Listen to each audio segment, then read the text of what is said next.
So today our guest is my good friend Theo Prodromitis. She's an amazing mom, entrepreneur, and she has many titles, along with a CEO of Spa Destinations and many other brands. And she has close association with Amazon because she's one of the first takers of Amazon Marketplace, and she represents a lot of retailers in US. But there's a lot more that we're going to discuss during this conversation. So let's welcome Theo Prodromitis. Hello, hello. Thank you for having me. Awesome. So, everybody's talking about COVID right now. So let's dive in and see, what your observations are and what you see people have been doing. Yeah. Oh, absolutely. I think the most important thing is to address that right head on. And I was on a webinar with the American Association of Advertising Agencies talking about messaging and what's really important for brands and for people, humans, to do. And that is to not leave it out of the conversation. Talk about it straight up. How's it affecting your life? How are you contributing? Most importantly, what can you do individually? And what I see is a lot of great people, contrary, as long as you steer clear of some of the doom and gloom news, that there's a lot of people stepping up, private industry, human beings doing fundraisers. And I really try to focus on that out of the fear and the change and the mindset. I think it's a time for awakening. Yeah, I think it definitely put everybody on the edge in terms of the fear and, some people in terms of excitement, like the opportunities for some of them. I'm glad that, you looked at the human connection and how you can improve it and where you can contribute to. But you always been like that. Like when we first met, I saw you walking by.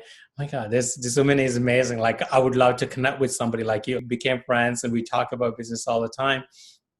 One of the discussions I still remember, we talked about Philotimo lifestyle, right? Like you are a preacher about that and you live that life.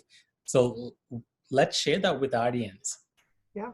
Oh, well, I would love to. And to remember back to that moment when I first met you, it was so great. I was walking through the lobby. We're working on the Dreamer film as producers together, and I hadn't met you yet.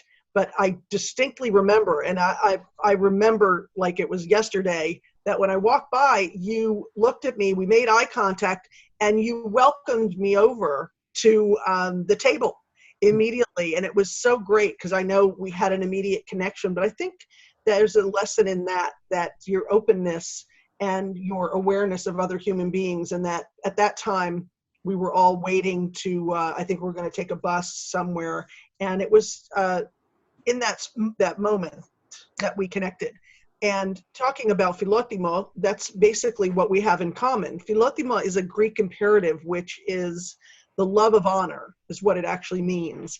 And in our family, the tradition is to serve other humans. Whatever you're doing, find the element where there's a greater good in it, and to hold yourself to a higher standard. So I've been fortunate to be raised in the Philotimo lifestyle, and to always strive for that, and to learn very early on from my parents who were entrepreneurs how to integrate that into your work. And how do you bring that to life? I think that's what a lot of people are searching for and looking for, is a way to actually deepen their meaning in work. And that's what we work on together. Yeah, it's love for one another. And these are the personal core values that actually transforms into your business and your relationships. That's something I have seen all the time. So tell me, in your success, like how does the Philotimo lifestyle, those principles help you, from a mom and an educator to an entrepreneur and the best-selling author and a producer? So there's many lives you live. So Yes. how did that help you? Oh, well, it helped me tremendously because I never take myself too seriously. I always know that there's a bigger picture and that it's not about the spotlight just being on me, which a lot of times it is on me. I don't mind. because I want that to come through me. It's not that it's coming from me, it's coming through me. And I ask for and I'm blessed with divine, inspiration for that. So it's helped me when I was growing up as a daughter to really to respect my parents and to see how they brought it to life, and then to actually do that as I transitioned into adulthood. And service was always something that we did. I recently wrote an article for Thrive Global about my mom on the 25th anniversary of her passing. And I talked about 25 lessons that she had taught me. And one of them that comes from Philotimo, which is to give even if you don't have a lot. So just give of your time, give of your love, give of a smile, accept somebody, just like you did as I was walking through the lobby. You could have just smiled at me, but you welcomed me right over and said, yes, come into, and I don't know if that at that point you even knew who I was. You just, I were just so. I wasn't like, I just, go with my gut feeling, and usually my circle vibes really well in the sense, like in terms of connections and core values and whatnot. And that's what I just trust all the time. So I'm really happy that we connected that way and we're continuing this conversation today. So let's talk about your spa destinations and Outfront Brands. You're co-founder and CEO, and you played a key role in getting those brands up and running. And I often forget that, you're a brand strategist as well. So how did you start that journey, from a brand strategist to creating your own brands? Yeah. Well, the entire course of my career, I've always felt like I was a servant leader. And I started way back in the 90s as a national sales trainer, a marketing specialist for a region, and got to travel around the country and really, develop my sense of brands and how they come to market, and then connecting that to the actual consumer. So I have a background in actual from ideation to implementation for brands. That's part of my DNA, entrepreneurs, bringing products to market. And that's my contribution to the Jack Canfield book, The Success Formula. It talks about that. But the way that it comes to life now in two ways. Outfront Brands is a branding and marketing messaging agency. It's a boutique agency that helps companies really enhance and deepen the connection with their customers. And then Spa Destinations is a brand that was developed at a time when I had first had children. So I had this career where I traveled all over the country, and I was a trainer, and I was go. Then I settled down, I got married, and I started having children, and then I couldn't go to the spas anymore. I didn't have the time, and I didn't have the energy and the whatever. So I created Spa Destinations for my personal need, because it's your way to create luxury at home. Yeah. So the brand was something I brought to life out of a need, which is always the best way. Yeah. I just remember our conversation talking about brands. After the filming, we were having this conversation about the brands and whatnot. And Touche, remember that? Touche. Right? We were like, can we just create a new brand out of this? And we were just brainstorming right there and then. Those conversations, when it's in your DNA, the brand and the possibility of making that connection between the brand and the people, it's just always there. And I love that conversation. I actually wanted to register that domain and do something with it. Yeah, that's a product or something. You're so right. And one of the I had posted on my social media today about you on my Connect with Theo on Facebook. And what I said was, because a lot of people ask me in many different interviews in different ways, they really say, how do you get these opportunities? How do you create them? How did this happen? You take that connection and you take risks by being friends, by sharing an Uber, and then you start talking about different ideas. And that brings something, the synergy of us being together brought a new, unique brain trust that didn't exist before. And that's where that collaboration and all of that, you've got to take a risk, connect with somebody and see what happens. Yeah, totally. And I think it's important to have that human connection all the time, but meaningful in a way that, there's no expectations. You're just reaching out. It's a simple act of kindness just to say, like, I'm here to listen to you. Um, and saying yes, like, it's not like your expectation is this is going somewhere else, but it's just like, that the spark, like being there for each other. What Philotimo is, that really is serving the greater good. So not looking for the immediate return and just saying, I want to do that, or this is the right thing. It feels, you trust your instinct. Yeah, So listen to that. totally, totally. Um, so you've been featured in the like National Retail Federation, Retail Gets Real, and even like small business journals, and you represented at International Women's Business Day, and even like spoke to Congress about some of these concerns in the retail industry.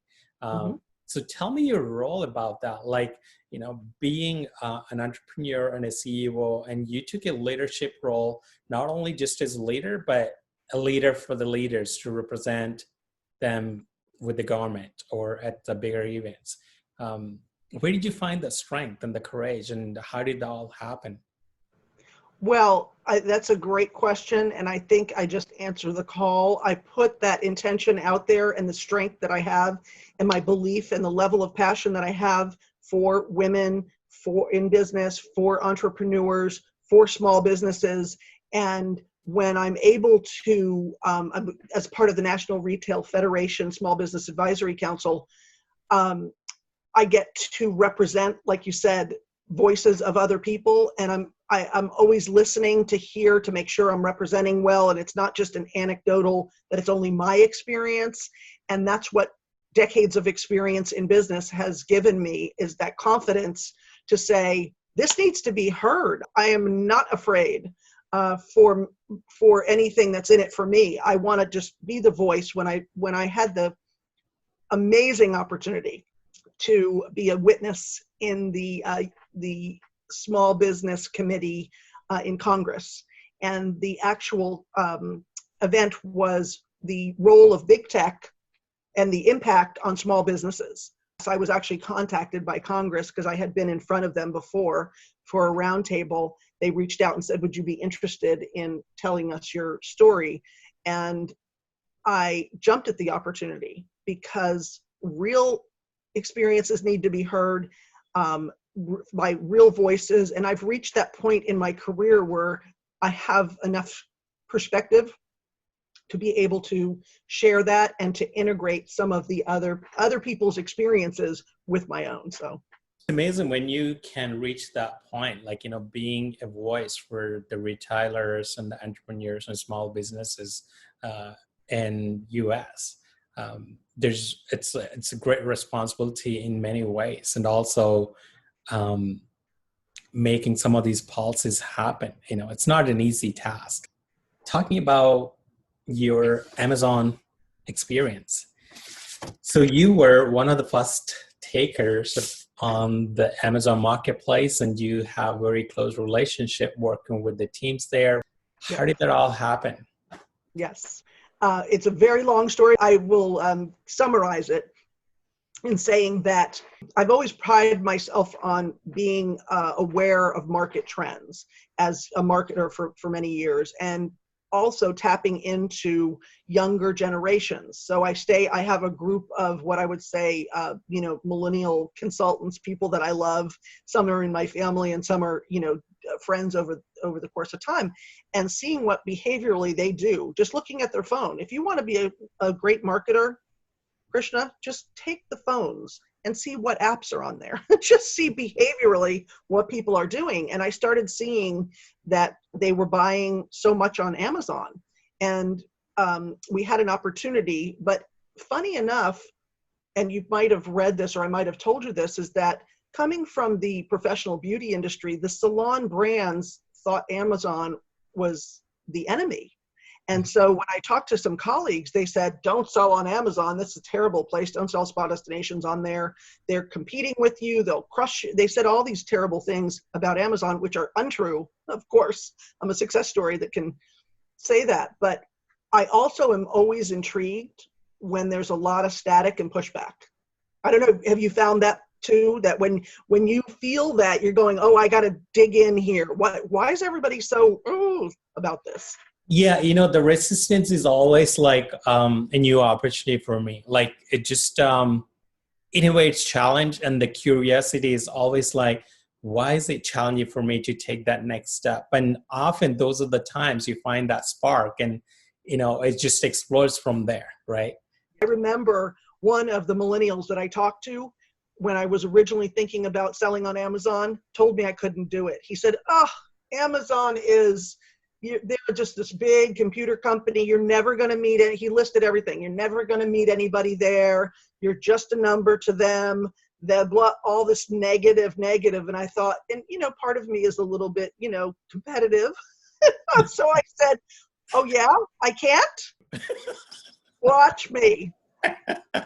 So that was great. And I credit him, and I thanked him many times. We laugh about it because we're good friends. And I thanked him for challenging me and telling me I couldn't do it.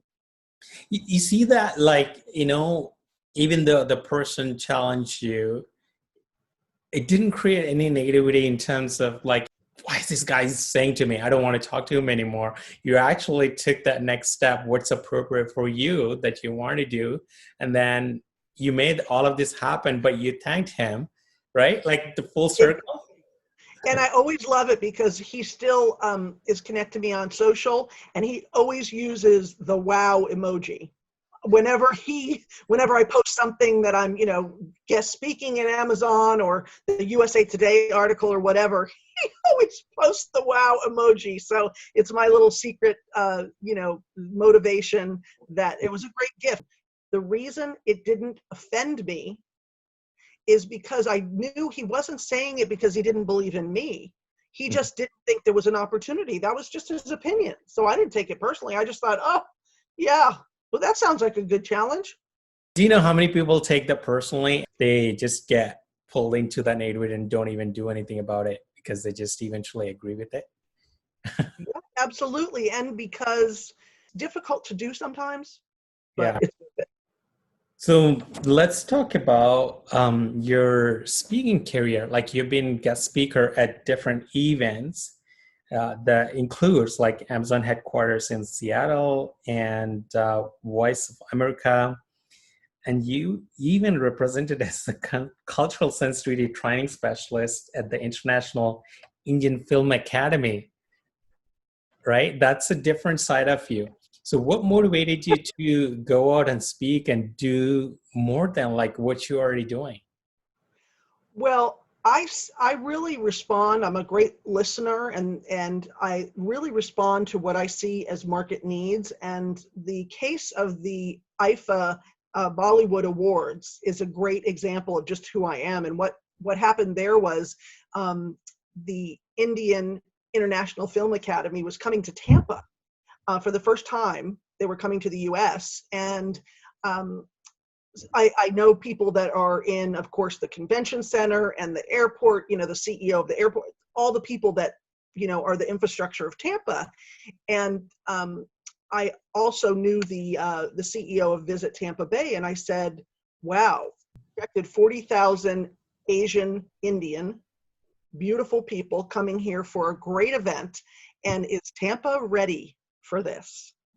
And I proposed a cultural sensitivity training, and we developed a video to actually train all of the frontline hospitality workers on Indian culture, on the big family. And one of the motivations was because I know if 40,000 Greeks came, that I don't know that Tampa would be ready for it, because culturally we travel in big packs, we're loud, we're not on time, we do such very similar. So I really wanted the hospitality workers, because of my love for hospitality, that I wanted them to embrace this everybody coming here and to recognize the cultural differences.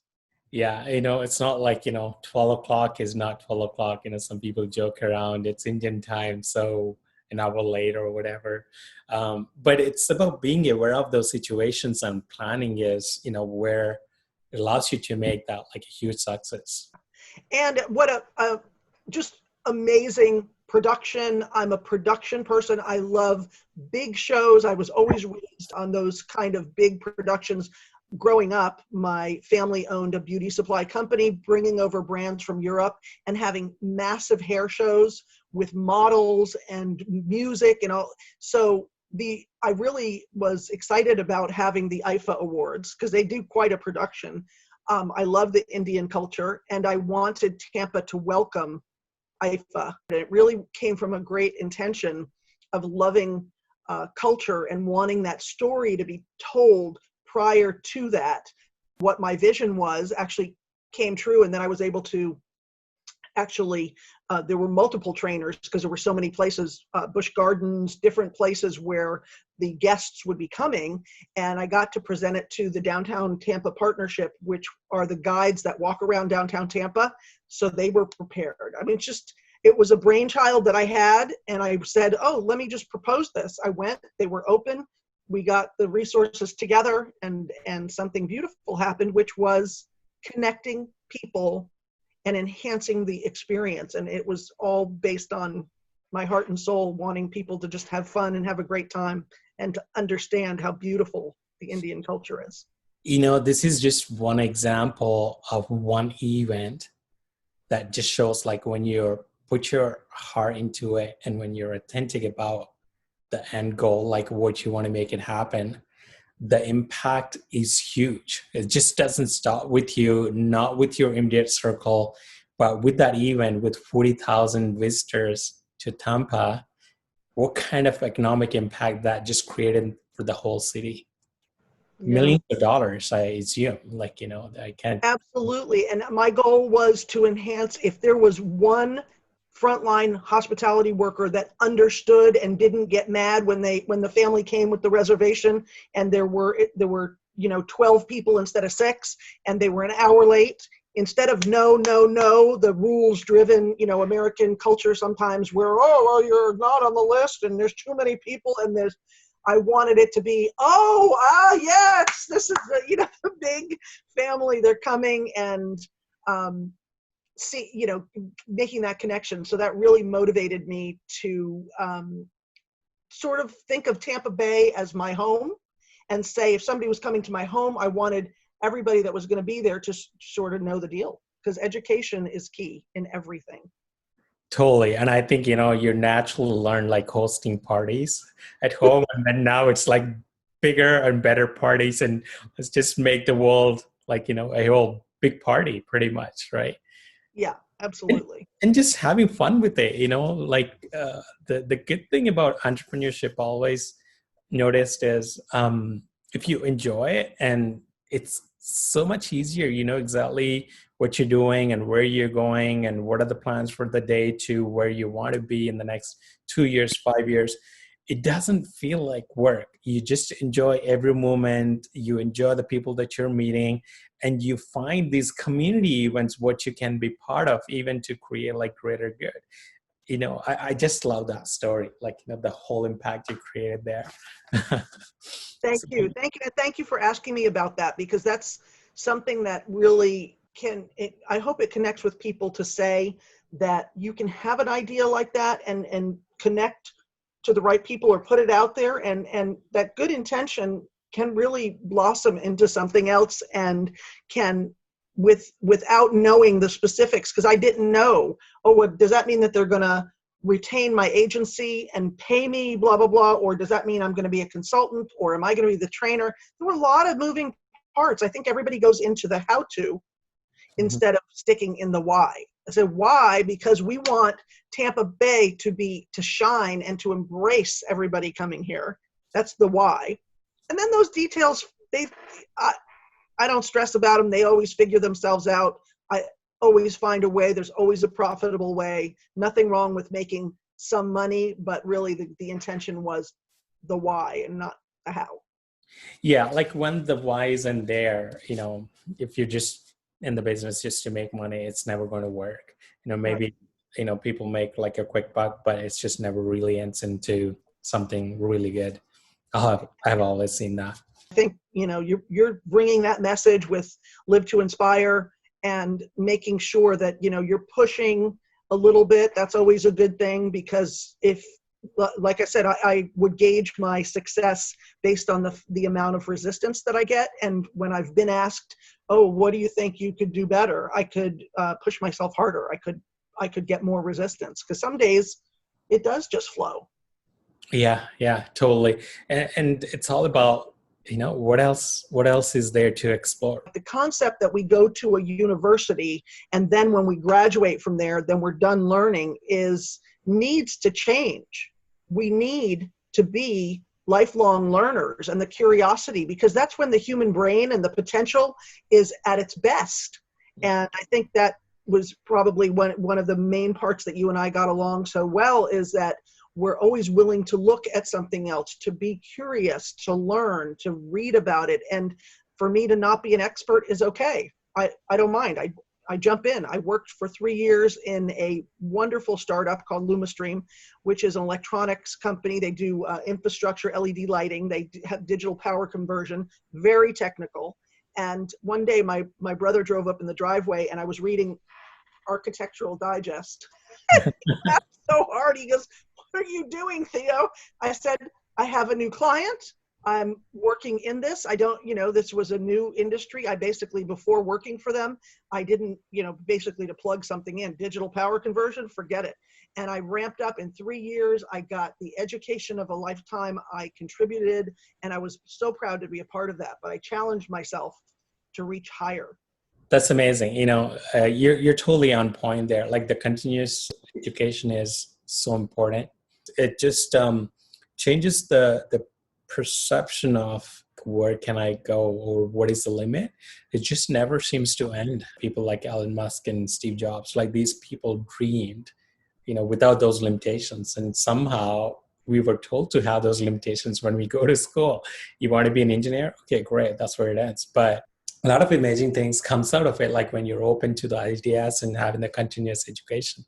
So let's talk about going back to your childhood. I know a lot of beliefs that we live today are formed like when you're 12 or 10. Like there's a lot of circumstances and life lessons that happen to initiate a beginning, like I want to be an entrepreneur. I'm sure I think you have something like that, like when did you start your first venture, and what prompted you to be on this journey? Yeah. Oh, that's a great question. Well, my parents were both entrepreneurs. My father was very visionary, and he had a hydroponics plant in upstate New York in the 60s. He was way ahead of his time, and he had the first automated car wash in New York City, and had a partnership with different families in the neighborhood, which was unusual back then, very early, to have partners that were different ethnicities, and getting everybody together to run the business and to be a family. So when I was, younger, it was very, being raised by entrepreneurs, it's sort of in your DNA. And my father had owned several different businesses in New York, but we moved to Florida, and the first venture that I would say was, entrepreneurial was when I was running the school store I was like 8 years old, and that they asked somebody to volunteer to sit. In the olden days before Office Depot, there was actually a physical store that was a rack that I rolled out to the front of the store. I was the only person. I ran to the office when they asked, anybody want to run the school store? And I thought it was going to have stiff competition. Only one there. Looked around. I was like, oh, okay.